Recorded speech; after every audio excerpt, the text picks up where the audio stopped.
this into something positive and maybe it'll spread. He's the most positive person on his job. Now you're cured. I feel good.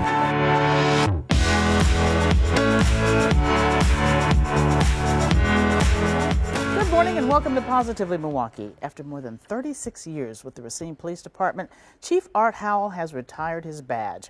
Howell was the first black police chief in Racine. He's widely known for community policing and bringing people together. His commitment to his hometown has never failed.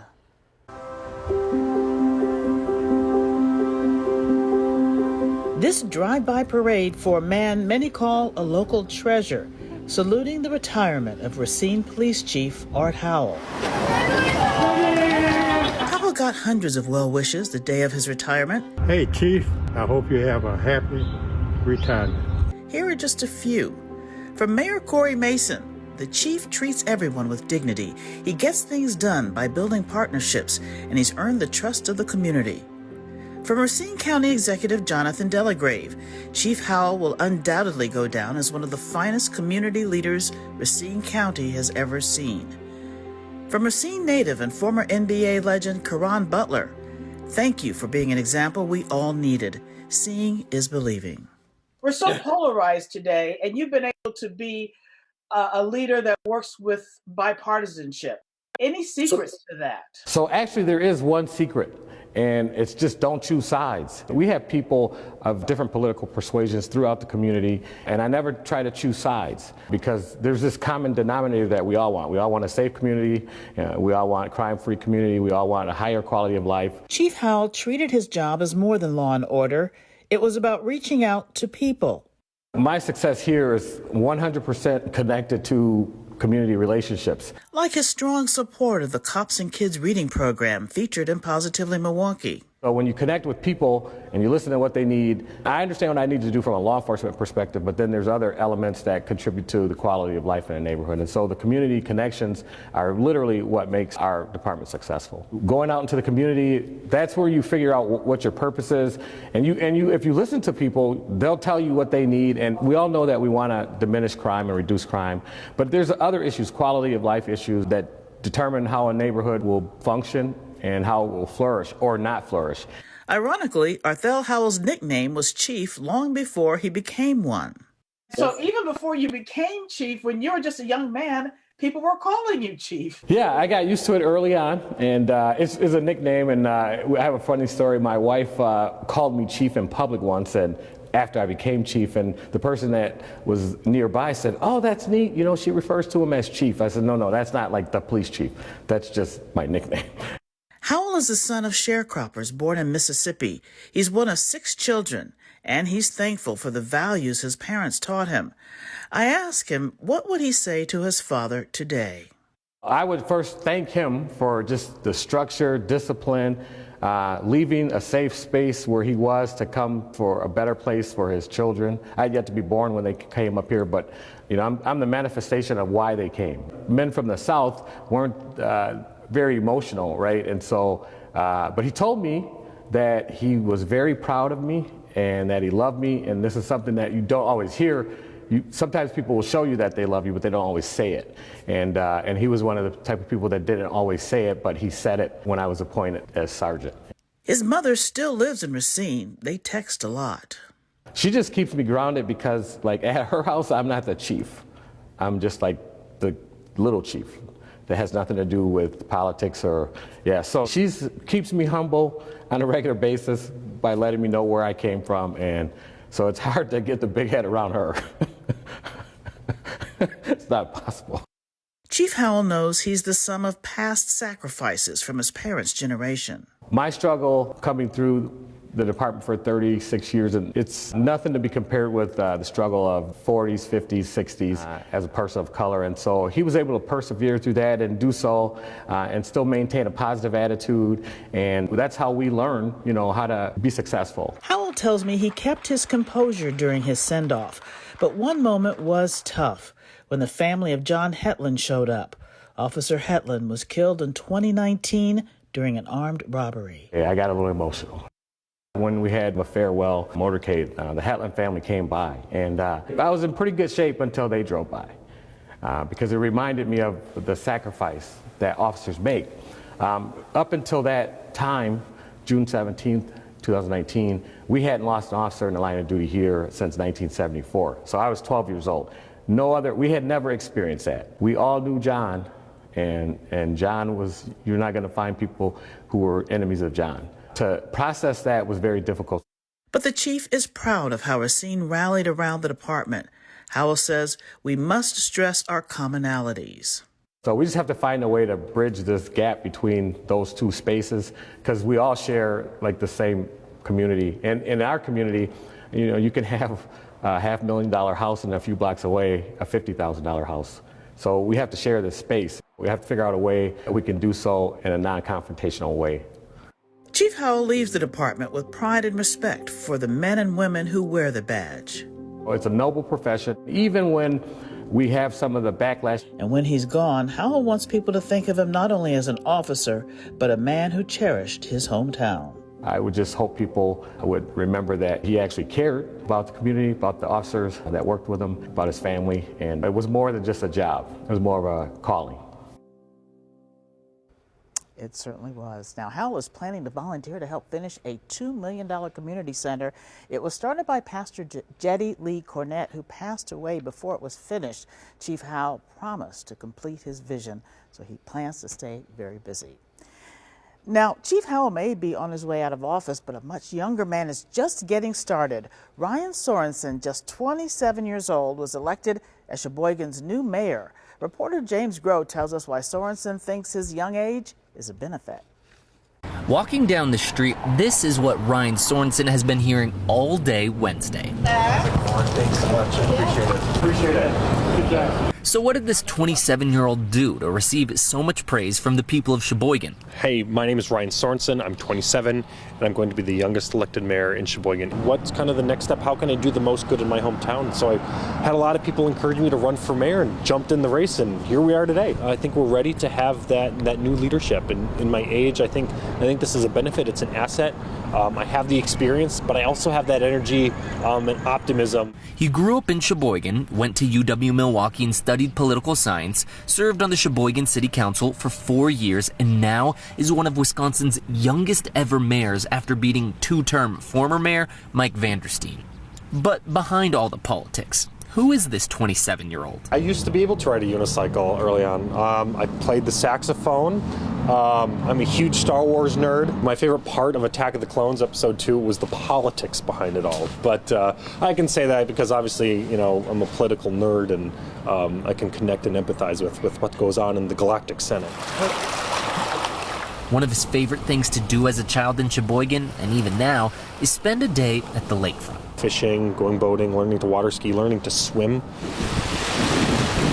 Some of that might take a back seat as he focuses on his three main objectives as mayor.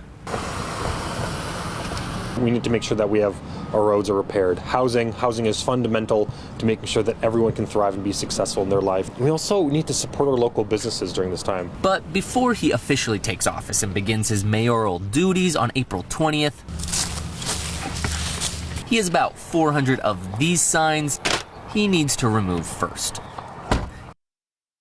And it is wonderful to see young people getting involved in their community.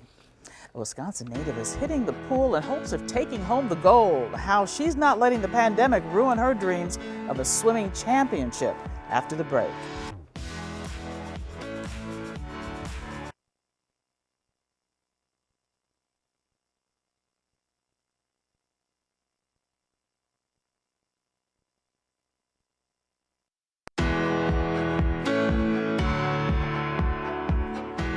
Welcome back to Positively Milwaukee. The tables returned for a local postal worker who got his own special delivery.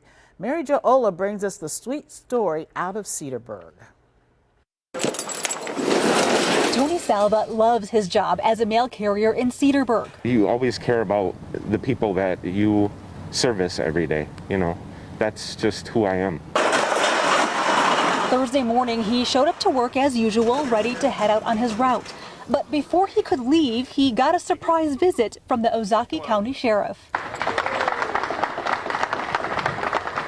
for going above and beyond his normal duties. And an actual token of appreciation. On behalf of the Uzaki County Sheriff's Office, I commend the actions of rural carrier Anthony Salva for his care, compassion for a fellow citizen. It's not often that the love for our job and the fabric of our character collide in such an eloquent moment. And I'm just happy to share it with all of you. In late March, Tony saw mail piling up at the home of an elderly man on his route. It was just something that I noticed. It was just knowing Bud and the kind of man that he is and how regular and scheduled he is. I knew that he needed immediate attention. I just could feel it. Tony notified a supervisor and requested a welfare check. Deputy Brian Ronan responded and found the elderly man had fallen inside his home. He was kind of delirious and had been there for a few days and wasn't making a whole lot of sense. I do not think he'd be alive today if it weren't for his help. There's something to be said about following your instincts. In this case, Tony is grateful that he did. He remembers getting an update from a supervisor. I got an emotional phone call from Amber that day to tell me his condition and that I had saved his life, and the rest of the day was just a blur. I'm just glad that he's okay. That's what matters to me more than anything. Well, that's a true hero, and we are very happy to say Bud is out of the hospital and doing well. It is a match made for the record books. A brand new Milwaukee-based alkaline water company is teaming up with an Olympic track star.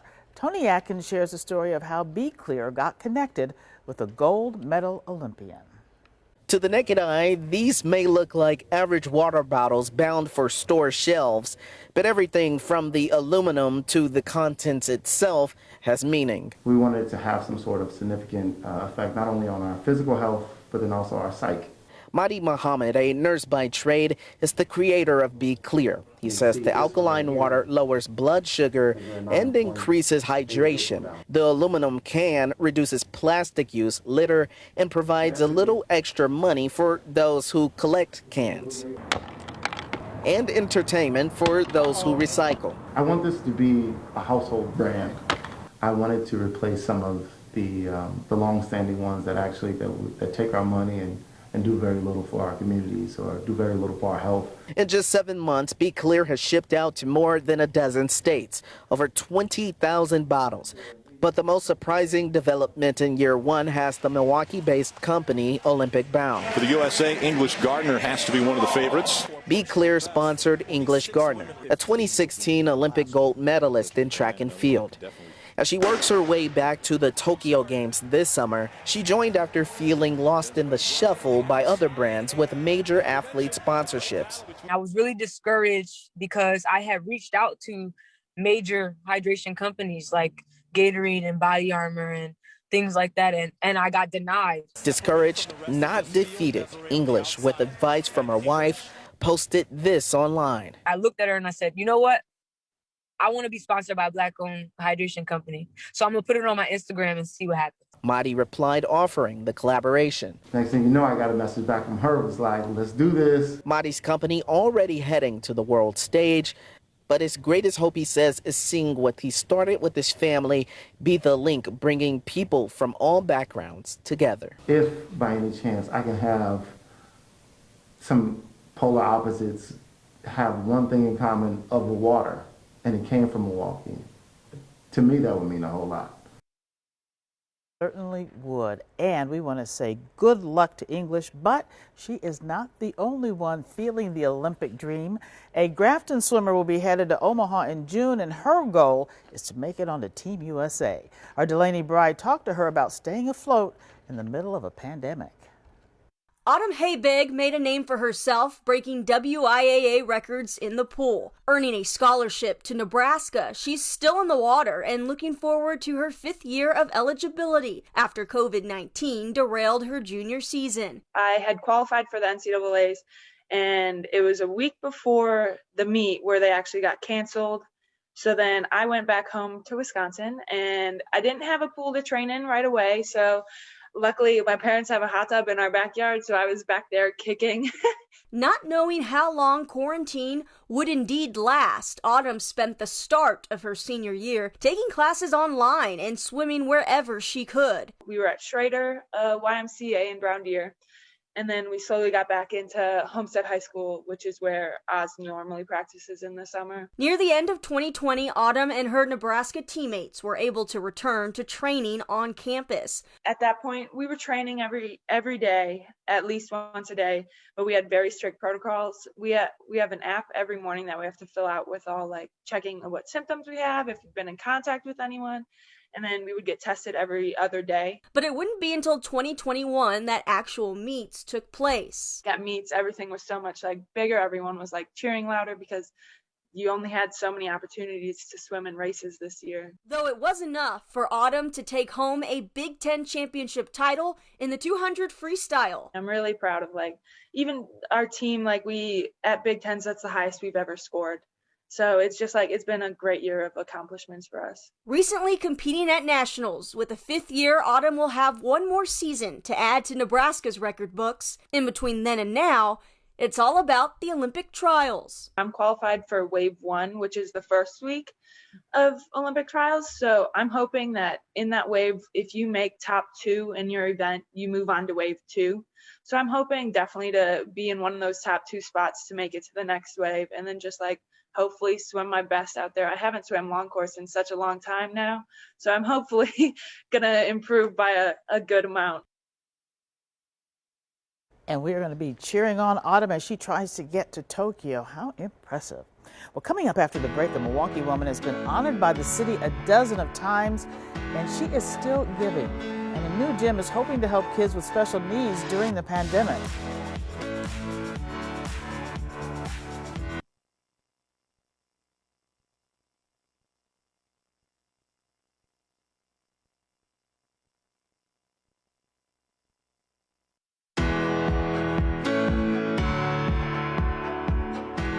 Welcome back. Interacting with other kids is crucial for kids with special needs. An Oak Creek woman opened a gym just for those children. And as Julia Fellow tells us, it's made a huge difference in the life of one Milwaukee boy. Just a few months ago, playful and talkative would not be the words to describe DJ. He didn't communicate with any other kids. He was very shut out. If there was someone there, he was parallel playing, like where he'd be watching them and he'll like copy them. The 5-year-old's mom, Lisa, says her son burst out of his shell thanks to We Rock the Spectrum Kids Gym in Oak Creek. Oh goodness. I'm so grateful that I found this place. She is still working to figure out DJ's exact diagnosis. He has a sensory processing disorder. We're in the midst of getting him tested. And then COVID hit. Despite the pandemic, owner Linda Nimela took a leap of faith. We had already engaged with the franchise back in December of 2019, and I committed to the lease, and it was like, well, we're opening. She knew in her heart it was the right thing to do when she noticed children at her 3 separate therapy clinics were being affected. Starting to see a lot of language problems and some gross motor and fine motor issues because they didn't have their peers to be modeling after. While limiting capacity and deep cleaning every 2 hours, they also pivoted to helping children with virtual school. They are so intelligent. I think parents and other people also underestimate that, realizing just treat them just like every other typical child. And to help offset the cost of DJ's therapy next door and also open play right here, the Milwaukee mom decided to apply to this corporation's nonprofit foundation and was awarded money. They gave us the grant for him to come and, play more and learn how to interact and kind of give him more of a structure to getting ready for kindergarten in the fall. As for DJ, he's looking forward to summer camp. Okay, ready? They're having fun. So keep having fun, DJ. Now, if you'd like more information about the We Rock the Spectrum Gym, head to teamday4.com/rebound. Well, we've got a great reason for you to smile this Sunday morning. A new Berlin woman is counting for a good cause, but this is just one of many deeds in a lifetime of charity. Here's James Groh. 22, 24, all total over 330,000 tabs that I've counted so far. Ruth Hanna has dedicated much of her life to helping others. Yeah, I had 11 clothing drives. Now she's on a mission to collect 1 million pop tabs for the Ronald McDonald House Charities, just like she collected 1 million cans for charity a decade ago. 68, 70. Just wanted to to give. She is well on her way with $330,000. While she has been given donations, she collects pop tabs the hard way too. I know when I went to Miller Park, it's really funny. Sometimes I would almost fall down into those dumpsters. Yeah, she literally dumpster dived. Ruth knew the value of what she was doing for these children and families. She grew up in an orphanage and never knew her family. Christmas would come and I would cry that I had nobody to celebrate with. My birthday came and passed, same thing. So on the few occasions she has met the people she helped, Mother was just overwhelmed. she felt a real connection. They're kind of my family. 80, 82. Which is why she continues to count all the way to 1 million. Not because the city of Milwaukee has declared 12 honorary Ruth Hannah Days, but because it's the right thing to do. It's not what you get, it's what you give. 100. And I mark it on my notepad. Amazing. Sometimes the hardest lives lead to the softest hearts. Ruth Hannah really seems like an impressive lady, and we want to thank her for her generosity all of these years. I'm going to be back with my quote of the week. Don't go away.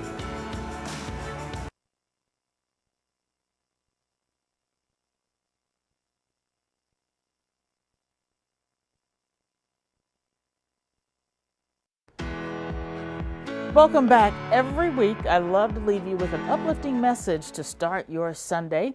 This week's quote comes from Ralph Waldo Emerson, and he says, quote, "You cannot do a kindness too soon, for you never know how soon it will be too late."